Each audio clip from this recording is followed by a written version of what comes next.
Birth of the Byzantine Empire. The age of birth and revolution in the history of the Byzantine Empire. The Byzantine Empire, also known as the Eastern Roman Empire, was the direct heir of the Roman Empire. But it developed its own cultural, political, and religious identity over the centuries.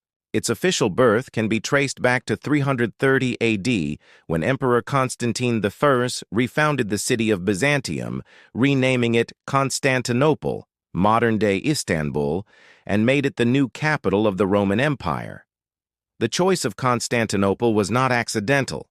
The city had a strategic position, located at the crossroads of Europe and Asia, overlooking the Sea of Marmara and easily defensible due to its geographical layout. However, the real distinction between the Eastern and Western Roman empires became evident only after the definitive division in 395 AD, following the death of Theodosius I, when his two sons split the empire. Arcadius received the eastern part, and Honorius the western. While the Western Roman Empire collapsed under the pressure of barbarian invasions, the Eastern Empire managed to endure, beginning a long independent history. The Byzantine identity emerged from the fusion of Roman, Greek, and Christian elements. The empire retained many Roman institutions and structures, such as the Senate, the use of Latin in the early stages, and an efficient imperial bureaucracy. However, Greek, already widespread in the East, became predominant especially from the 7th century onwards, replacing Latin even in official documents. Christianity, declared the official religion under Theodosius, with the Edict of Thessalonica, 380 AD, became the heart of Byzantine identity.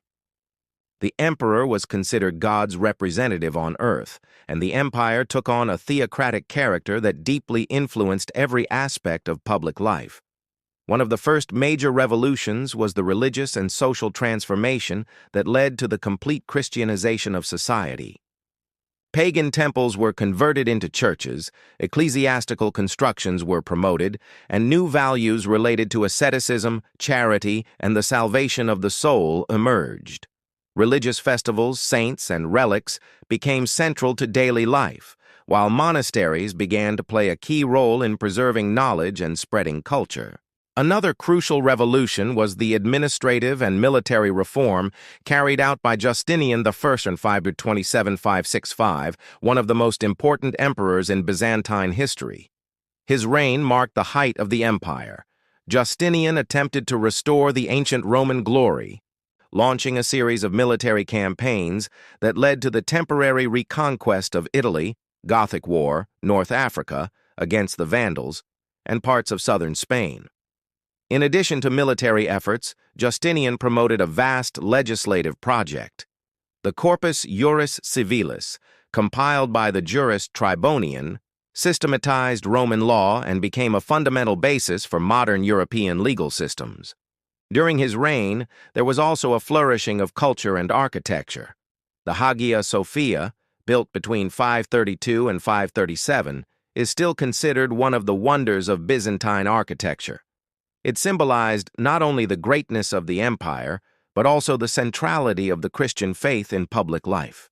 However, the high costs of wars and construction depleted the state finances and caused discontent among the population. In the 7th century, the Byzantine Empire was shaken by a new threat: the Arab invasions. After the rapid expansion of Islam, Arab caliphates conquered vast regions previously under Byzantine control, such as Syria, Palestine, Egypt, and North Africa. These losses forced the empire to undergo a radical reorganization. The theme system was introduced, dividing the empire into military provinces led by strategoi, who held both civil and military powers. This system provided greater defensive efficiency and allowed the empire to survive, albeit in a reduced form. A significant internal revolution was the iconoclast crisis, which lasted from the 8th to the 9th century. Emperor Leo III, the Isaurian, 717-741, banned the veneration of icons deemed idolatrous, initiating a period of persecution against those who venerated them. Sacred images were destroyed, monasteries were targeted, and society became deeply divided. The controversy lasted until 843, when Empress Theodora officially restored the veneration of icons. This conflict marked a lasting rift with the Church of Rome, which never supported iconoclasm. Under the Macedonian dynasty, 867–1051, the empire experienced a new era of stability and cultural flourishing known as the Macedonian Renaissance. Arts, literature, and theology flourished, and the imperial bureaucracy was strengthened. Universities and schools in Constantinople regained prominence as centers of knowledge, and the city reached its peak of splendor. However, one of the most dramatic events in Byzantine history was the Great Schism of 1054. Doctrinal differences, such as the Filioque Clause, disputes over papal authority, and liturgical differences led to the mutual excommunication between Patriarch Michael I Cerularius and the papal legate.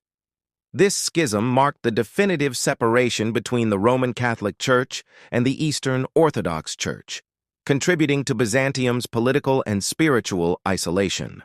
The final crisis occurred in 1204 with the Fourth Crusade. Diverted from its original route, the crusade ended with the sack of Constantinople by Latin crusaders, who established the short-lived Latin Empire of the East. The city was devastated, sacred artworks looted, and the empire fragmented into Latin states. Only in 1261 did the Byzantines, led by Michael VIII Palaiologos, manage to retake the capital, but the empire, now weakened, would never fully recover. The last revolution was marked by the final fall of Constantinople in 1453, conquered by the Ottomans led by Mehmed II. With its fall, the Byzantine Empire officially came to an end after more than 1,000 years of history.